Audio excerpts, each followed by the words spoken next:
Tonton video ini sampai selesai agar Anda tidak gagal paham. Dilansir dari Konfrontasi News, Bambang Wijoyanto beberkan bukti-bukti korupsi Ahok dari temuan BPK. Mantan Wakil Ketua KPK, Bambang Wijoyanto, membeberkan sederet bukti dugaan korupsi di era kepemimpinan Basuki Cahayapurnama atau Ahok. Bukti-bukti itu merupakan hasil temuan dari Badan Pemeriksa Keuangan yang dilaporkan per Mei 2016 yang lalu. Selama ini, pemerintahan di masa Ahok dianggap paling bersih dari korupsi. Padahal kata Bambang, banyak bukti yang diindikasikan perbuatan korupsi. Lantas, ia pun membeberkan temuan bukti-bukti itu. Bagaimana bisa disebut pemerintahan Ahok tidak korupsi kalau banyak perbuatan koruptif yang terjadi di DKI? Siapa bilang Ahok tidak koruptif? Ini sederet buktinya. Kata Bambang seperti dikutip beberapa media di Jakarta. Selain itu, Bambang mengungkapkan bahwa BPK menemukan ketidakpatuhan terhadap peraturan perundang-undangan oleh Pemprov DKI sebanyak 15 temuan senilai 374 miliar rupiah. Bambang juga menyoroti salah satu laporan BPK tentang aset tetap Dinas Pendidikan DKI senilai 15 triliun rupiah yang tidak dapat diyakini kewajarannya.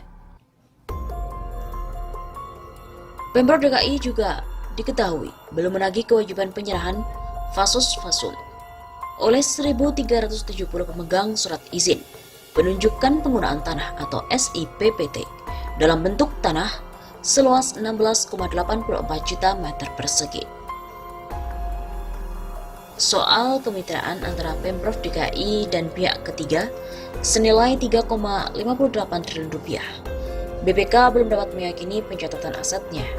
Dari data-data itu, bagaimana bisa disebut pemerintahan sebelumnya bebas dari unsur koruptif? Tutur Bambang. Menurut laporan BPK 31 Mei 2016, pengendalian pengelolaan aset tetap masih belum memadai, yaitu pencatatan aset tetap tidak melalui siklus akuntansi dan tidak menggunakan sistem informasi akuntansi sehingga berisiko salah saji. Kata Bambang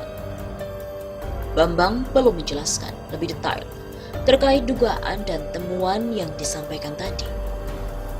Namun menurut dia, ada hal lain yang lebih berbahaya, yaitu tindakan untuk tidak menyerap anggaran yang berujung pada bentuk korupsi gaya baru yang belum bisa dijerat oleh hukum. Seperti begini, orang boleh melanggar KLB, koefisien lantai bangunan, tapi bayar denda. Kesalahan dijustifikasi asal kau bayar uang. Ketika bayar uang, dikatakan dipakai untuk kemaslahatan, tetapi tidak masuk dulu di dalam anggaran, ujar Bambang. Berikut daftar kasus korupsi di DKI Jakarta yang beredar di media pada era kepemimpinan Ahok baik sebagai gubernur maupun sebagai wakil gubernur era Jokowi yang dikutip dari berbagai sumber.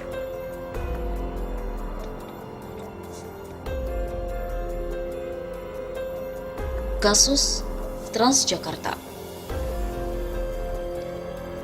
Pengadaan bus Transjakarta senilai 1,2 triliun rupiah terbukti merugikan negara ratusan miliaran rupiah. Busway yang belum sebulan didatangkan dari Cina berkarat dan rusak sehingga tak bisa digunakan. Kejaksaan telah menetapkan 2 orang PNS DKI sebagai tersangka, tetapi tidak pernah berusaha menyentuh gubernur dan wakil gubernur sebagai penguasa anggaran. Padahal dugaan keterlibatan keduanya banyak diapungkan berbagai pihak. Direktur Investigasi dan Advokasi Forum Indonesia untuk Transparansi Anggaran, Fitra Ujak Ski Hadafi, menilai kasus korupsi yang nilainya lebih dari 1 triliun rupiah tidak mungkin hanya dilakukan pejabat eselon 3. Pihak agen tunggal pemegang merek dan juga maklar proyek yang sebelumnya mengaku sebagai tim sukses Jokowi juga harus diperiksa. Bahkan Ucok menyebut dua tersangka itu sebagai boneka saja. Bukan mereka yang mendesain korupsi, malah cuma jadi kambing hitam saja. Kalau Kejagung hanya menetapkan mereka berdua sebagai tersangka, seolah-olah Kejagung bermain mata dan melepas kasus itu, kata Ucok. Kasus UBS. Polri memperkirakan kerugian negara akibat korupsi UBS mencapai 50 miliar rupiah.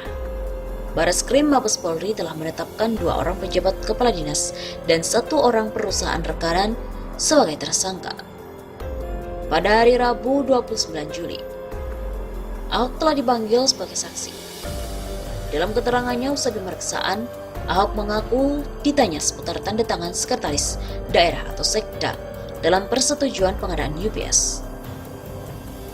Mungkinkah sekda tanda tangan tanpa sepengetahuan Ahok?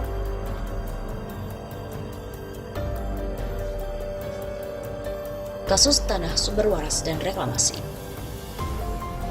Dalam kasus reklamasi, Ahok berkilah bahwa dirinya ditusuk dari belakang. Meskipun bertentangan dengan peraturan perundang-undangan, karena menjadi kawasan strategis nasional, namun Ahok tetap bersikukuh untuk melakukan reklamasi di 17 pulau di kawasan pantai utara itu. Ahok berdalih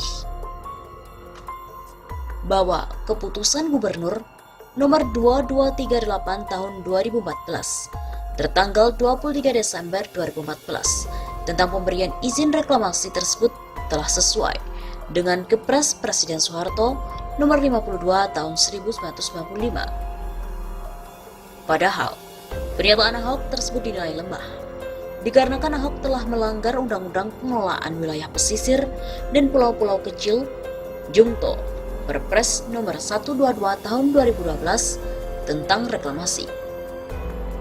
Ahok pun lupa bahwa pada era Presiden Gus Dur di tahun 2004 muncul undang-undang tentang reklamasi yang melarang kawasan strategis nasional tersebut untuk direklamasi.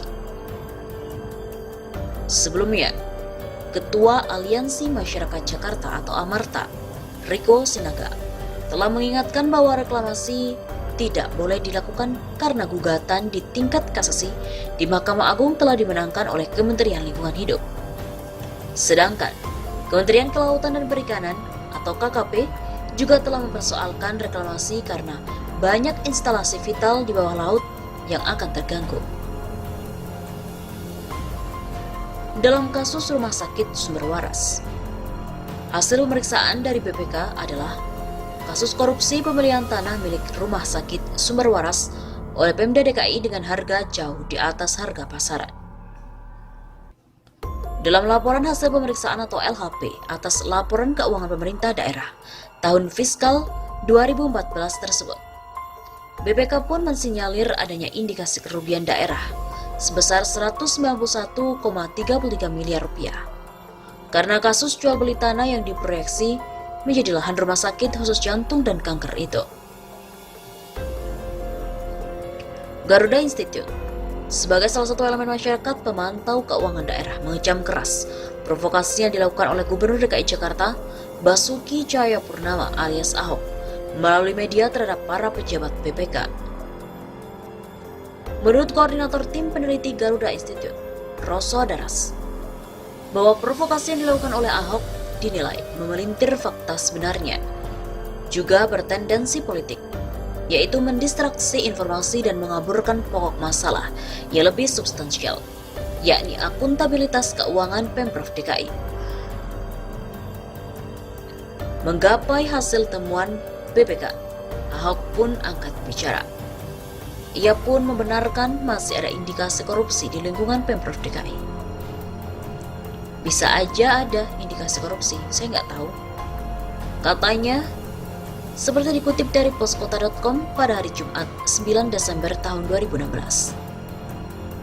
Ahok pun meminta hasil temuan BPK tersebut untuk diperiksa dan ditindaklanjuti. Periksa saja temuan itu, katanya.